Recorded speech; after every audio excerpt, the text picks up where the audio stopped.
설명해 줄게. 음.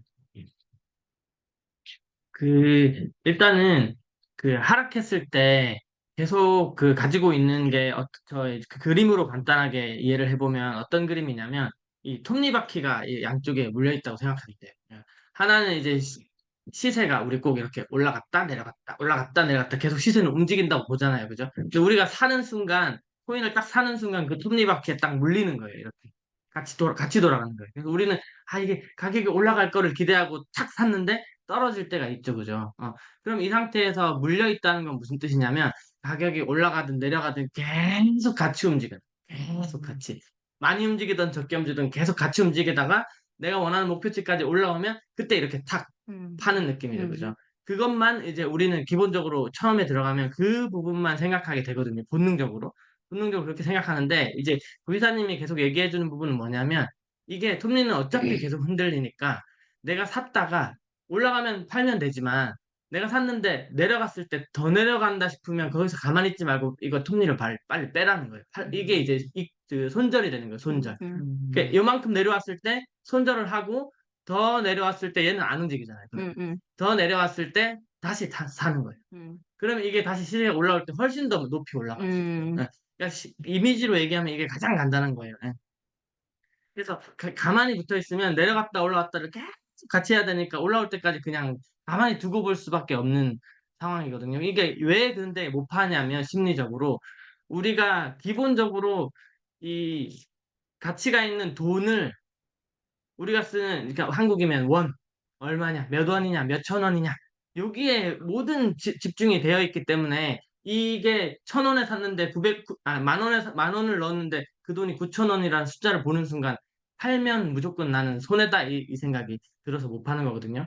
근데 그거를 뒤집을 수 있는 방법은 어떻게 설명하면 되냐면 앞으로 예를 들어서 한 3년 후에 뭐 이더리움이 지금 500만 원인데 한 5억짜리 좋은 뭐 차든 아파트들을 이더리움으로 살 수 있는 기회가 있다고 생각해 볼게요. 그럼 그때 되면 이더리움이 예를 들어서 1,000만 원이 됐다.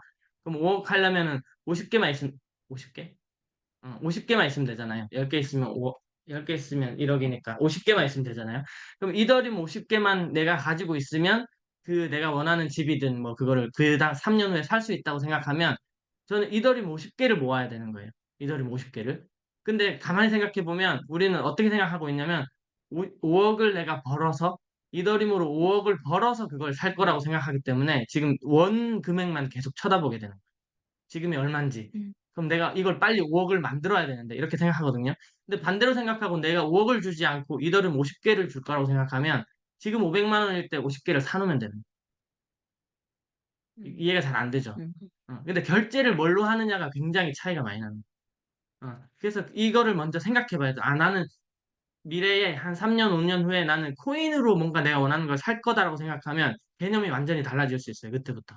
실제로도 지금 이더리움이나 비트코인으로 구매도 많이 하고 있고 점점점 늘어날 거거든요. 뭐 차든 아까 그때 저 보니까 페라리 같은 것도 이제 이더리움으로 구매 가능하게 하고 비트코인으로 가능하게 하고 하는 시대가 되면 지금 내가 갖고 있는 코인으로 나중에 제가 진짜 실물을 살 수 있는 시대가 오거든요.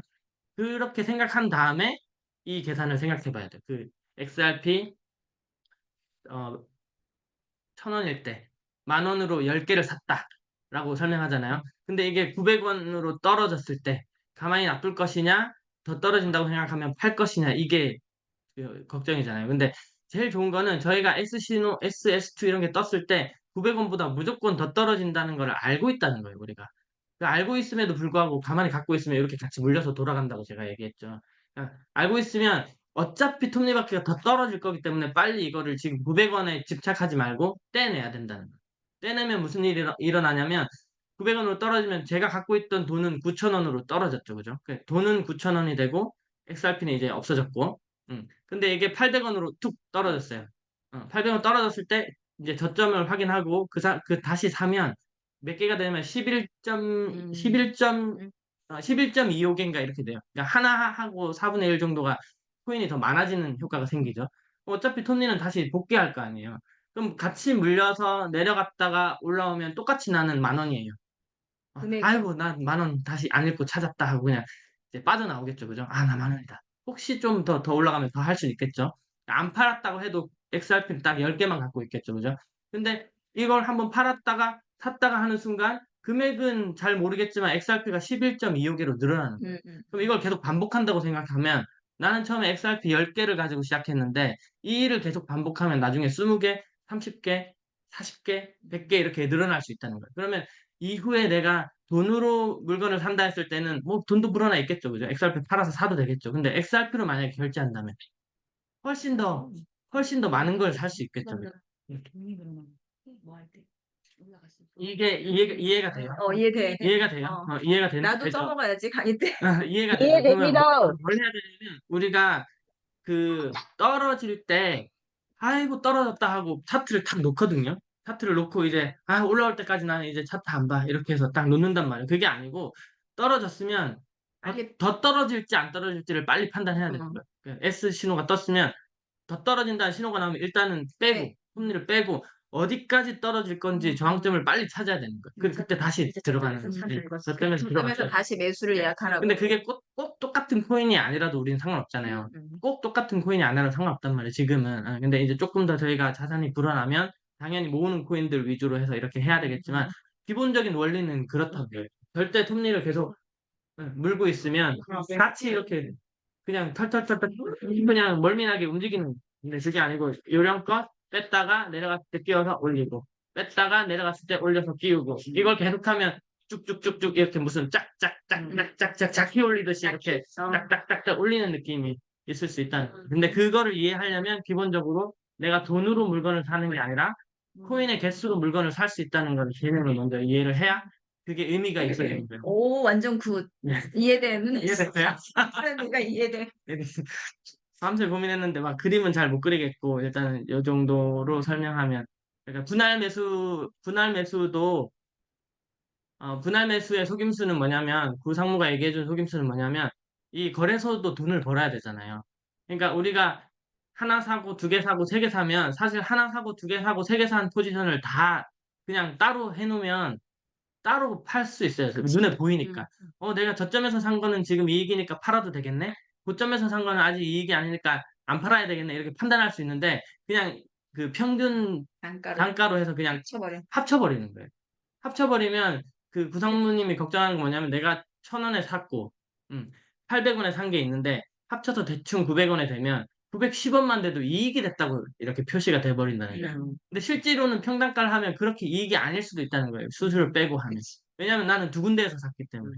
그래서 내 머릿속에 그 혹시 가능하다면 산 지점을 분할해서 생각하고 있다가 제일 위에 거는 아직은 회복이 안 됐으니까 제일 위에 거 산 물량만큼은 놔두고 밑에 있는 두 물량은 어느 정도 수익이 되면 이제 무슨 일을 하라고요? 아까처럼 이 일을 하라는 거예요. 그 두 개만 가지고. 이거를 계속 하라는 거죠.